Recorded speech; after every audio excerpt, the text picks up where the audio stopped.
All right, so throughout this unit so far, we've been looking at the rise of absolutism at the very beginning. That is, kings who have complete and utter control over everything within their territory, including the religious lives of the people that live in their land. They claim this power through the divine right of kings. That is, because God chose my family to be in charge, I get to be in charge.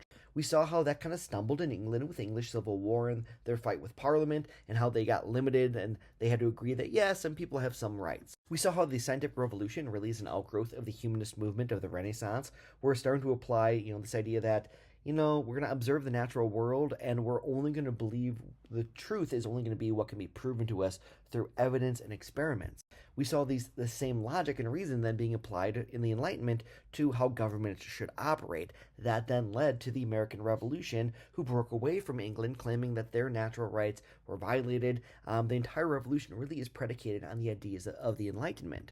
The French Revolution is where we're going next, and the question here is what happens when these ideas go too far? So the goal of topic 10.6, the French crisis background notes, is for you to be able to explain how economic inequality, weak leadership, and Enlightenment ideas created structural vulnerabilities that pushed France toward revolution. Well, they're going to see how that plays out in class with a little game we're going to play. But before we can play that game, you have to understand this background first. So, why did the most powerful country in Europe, how could they be on the verge of collapse? Well, in the 1700s, France was really at the top of its game. It had the largest population in Europe. It was extremely wealthy from control of foreign trade. It was the cultural center of the Enlightenment with thinkers like Voltaire and Rousseau, who we saw in Montesquieu, who we read excerpts from in our class gallery walk. They were the center of fashion, and they were ruled by a powerful absolute monarch, King Louis XIV, the Sun King. So the question is, how do they go from this to the people literally cutting off heads in the street? And notice I said the people, not the government. So on the surface, France was a very strong empire, but beneath the surface, there was a lot of instability, a lot of structural vulnerabilities that were just waiting to explode. So let's talk about the old regime. What was French society like right before the revolution? Well, it was divided into three groups called the Three Estates, right? The Three Estates, it's a very hierarchical group with legal privileges tied to birth. We're going to take a look at each one of these different estates in a moment here, but essentially what you need to understand about the Three Estates is that political power is very much concentrated at the very top of this pyramid. The tax burden, however, who pays all the taxes, it's down here. So the people up here have the power, the people down here pay the taxes.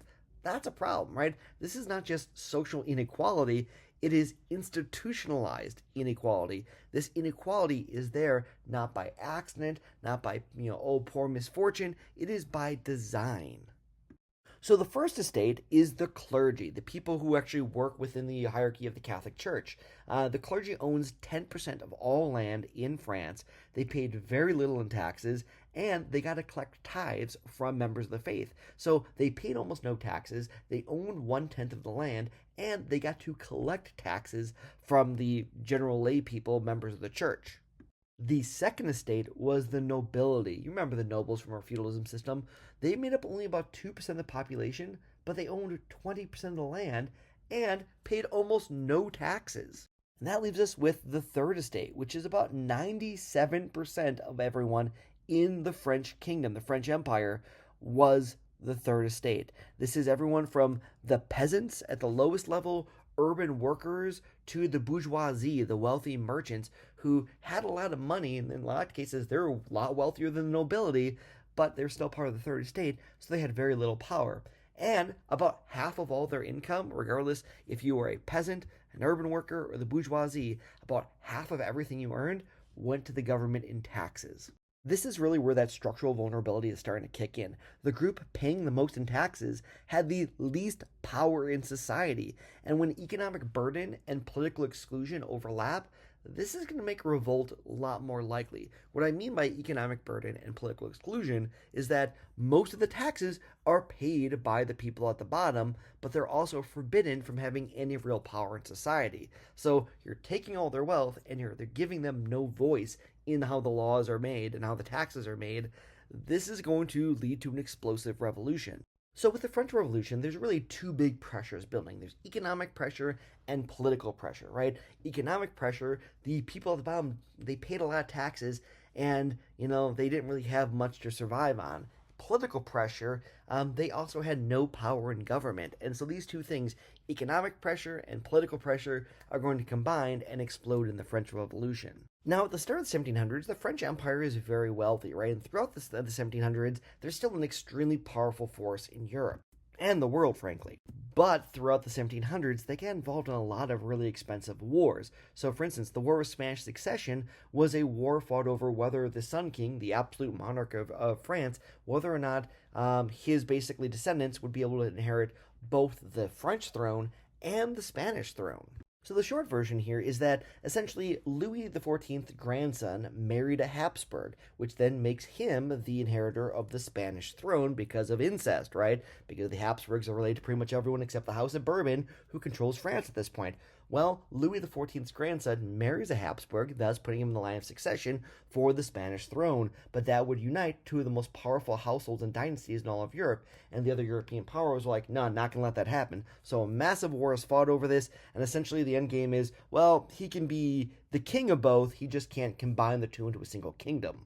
That was followed by the 7 Years' War, which is a massive war between the French and a bunch of other European powers that lasted 7 years, and then after that, they supported the American Revolution, which further cost a lot of money and lives for the French Empire. The first war I really want to focus on here and really dive into is the 7 Years' War from 1756 to 1763 because it was especially damaging to France.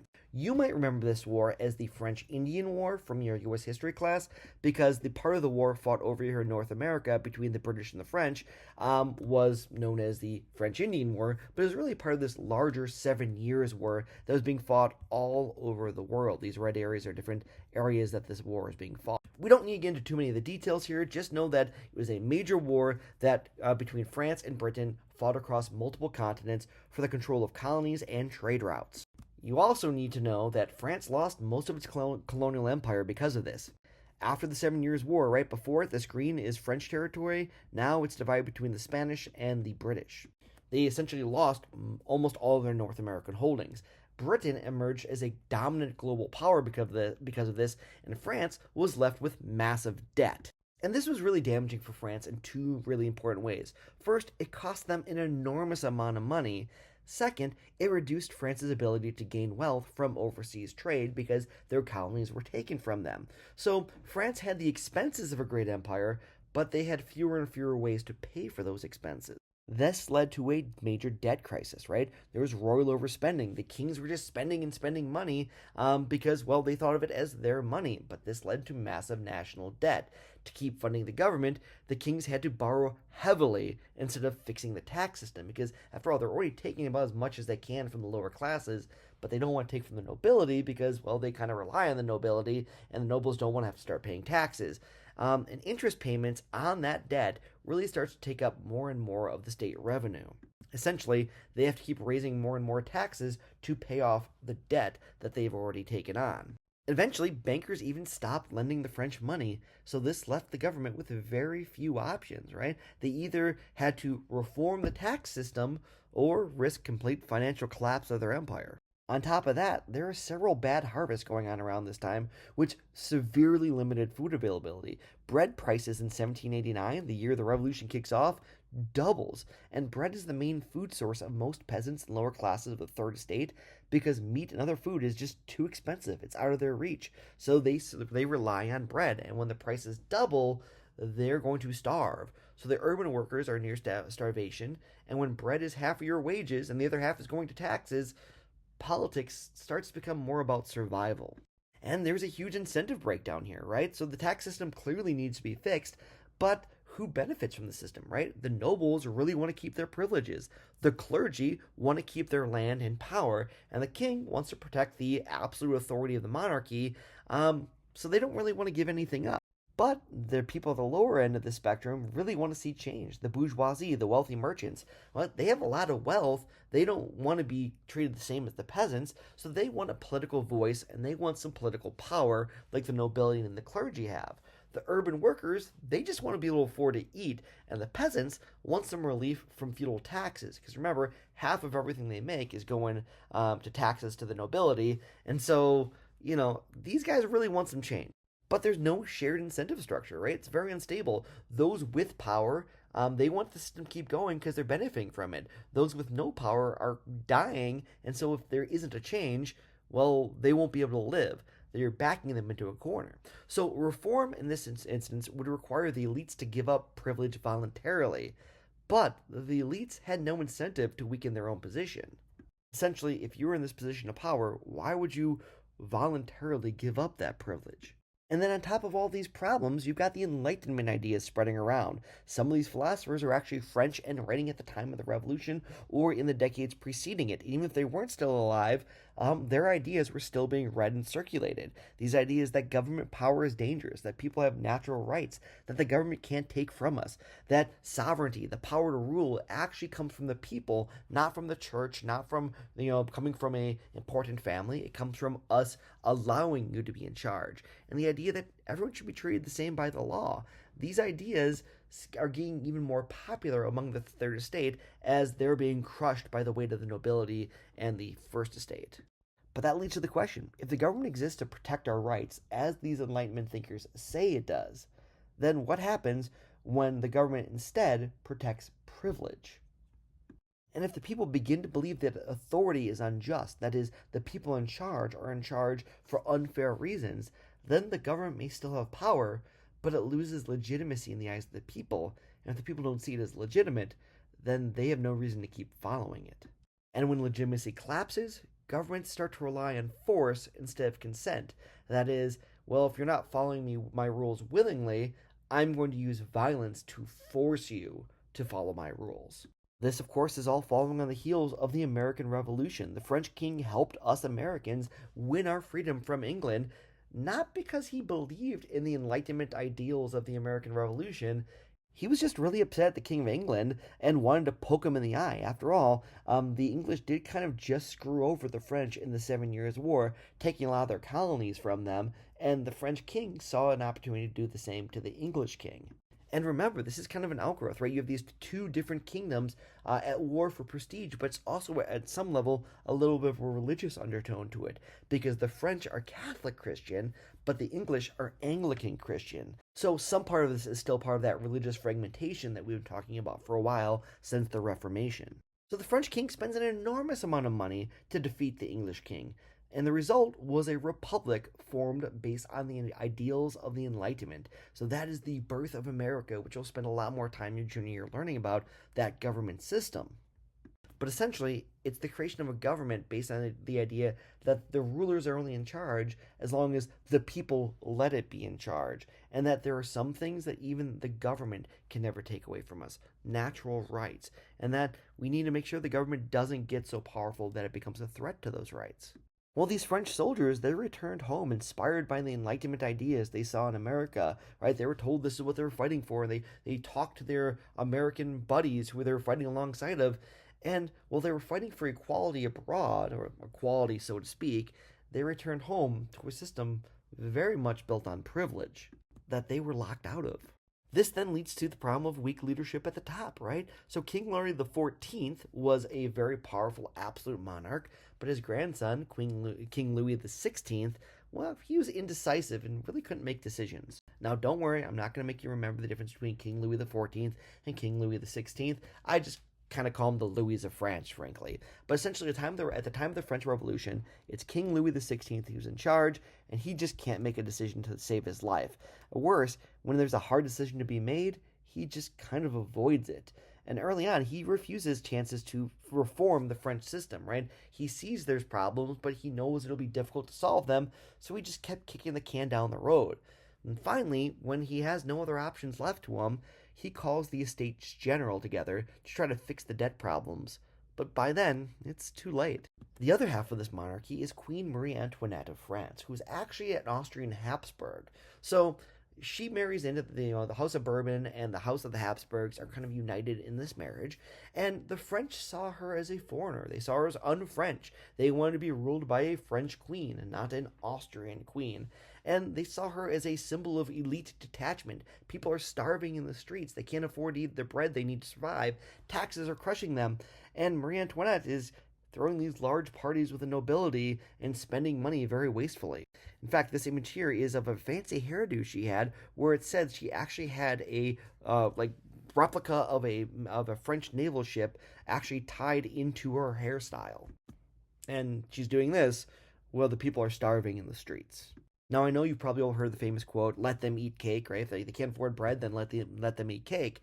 Marie Antoinette never actually said that. That was just words put into her mouth by someone who was just really, really against her because they saw her as a foreigner and as a member of the elite. And so, well, there's a lot to complain about with Marie Antoinette. That's not one of the things. So, while this crisis of the French Revolution that's just about to break out is going to require decisive reform to fix the problems, they instead get indecisive hesitation. So Louis XVI calls together the States General, which is kind of a dangerous gamble. This is May of 1789. So what the States General is a meeting of representatives of all three estates, and they're called together to fix this tax crisis. So essentially, this is members of the first, second, and third estate. They each get to elect their delegates to send to this, and they're going to try to solve the tax problems of the French Empire. This is the first time in 175 years it's been called together because the previous kings of France really didn't want to give the people any power or any say at all. So it's by this point, people have kind of whispering this mythical Estates General can solve anything. If just we had an Estates General meeting, we could solve this problem real quick. It turns out not so easy. So the way the system worked was that each estate gets one vote. That's not one vote per person. This is one vote per estate. So the third estate votes, and whatever the majority of the third estate says is the one vote of the first estate. The second estate vote, all their members vote, and whatever their majority says is the vote of the second estate, and the third estate, and so on.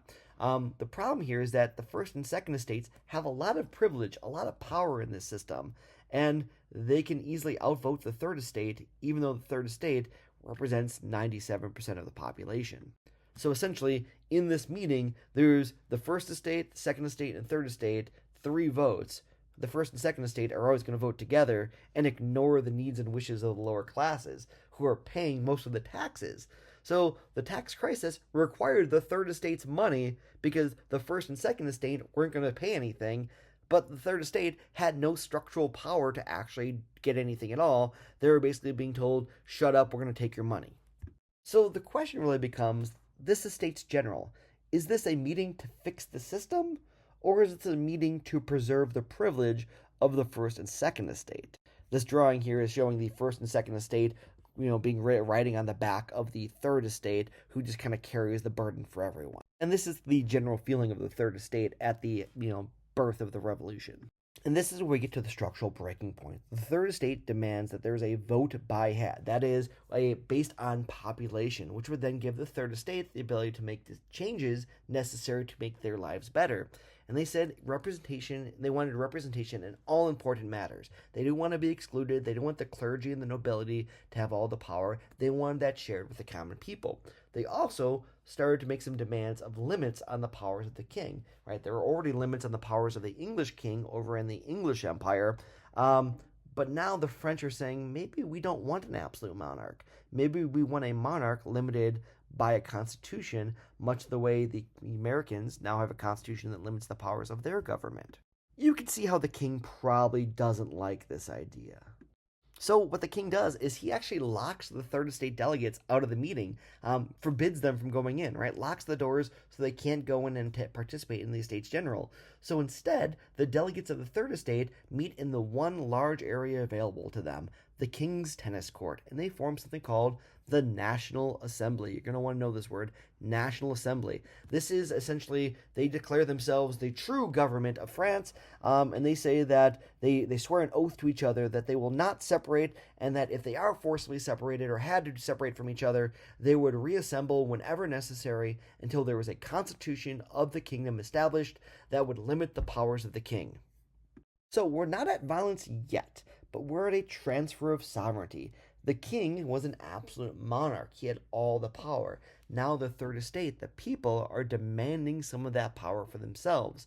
So, authority is no longer being assumed to come from the king, and the French people are claiming that sovereignty, that authority to rule themselves. The king's going to need to decide how to react to this. The people will need to choose sides, and the revolution will need to be defended. And before we start the simulation in the next class, you need to ask yourself some questions. If you were a member of the First Estate, the clergy, would you voluntarily give up your position of privilege so that the Third Estate could have some power and some say? If you were in the Third Estate, how long would you wait for reform, for changes, knowing that your family is starving on the streets? And if you're the king, what would you do right now? And that's where we're going to leave it for this lesson. We'll come back and we'll see how the French Revolution plays out in a little simulation in class. For now, we'll briefly rewrite today's goal, those 3 facts, and a question for me to answer for you. Until I see you in class, have a good one.